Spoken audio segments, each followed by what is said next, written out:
But it was like, you know, that umbrella that kept you dry, in the midst of a rainstorm.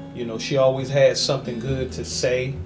She did a little fussing and she did a lot of whooping when I was younger. She adopted a new policy when it came to my children. Baby, don't whoop them children. You need to love them. I said, Ma, well, you told me up. I ain't never whoop you.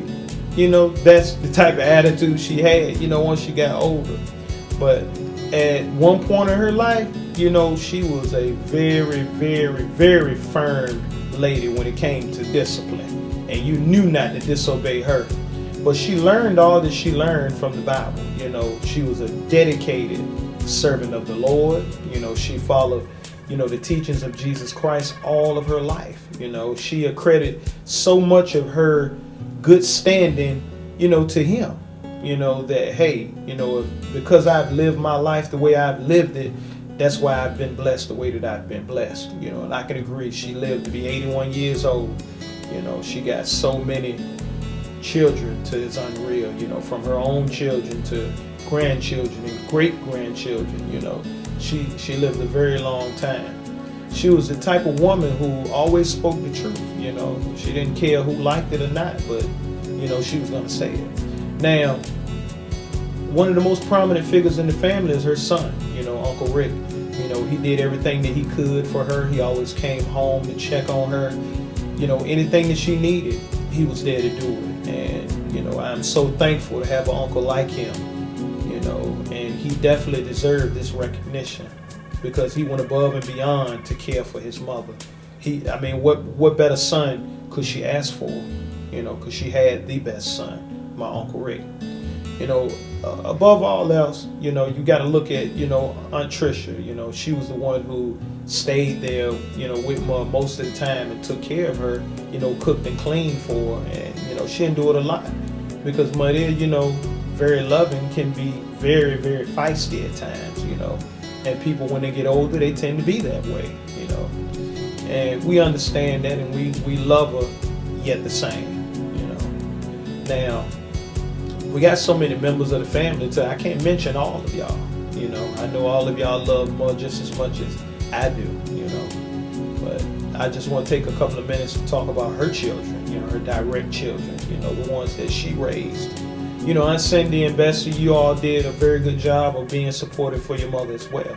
You was there to take her back and forth to Grove Hill when she needed to get groceries or go to doctor's appointments. You did what you could do. And I'm truly thankful that you did those things, And I look at, how she taught, honor your mother and father that your days may be long on the earth.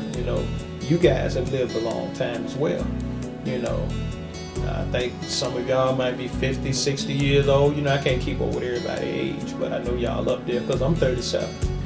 And you guys have been around for a while. And I know that you love your mother because when it all failed Every last one of y'all was there. Y'all was there. Y'all was there for her.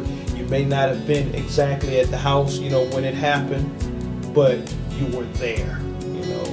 And I truly commend y'all for all of the good work that y'all have done. Me and my mama live here together.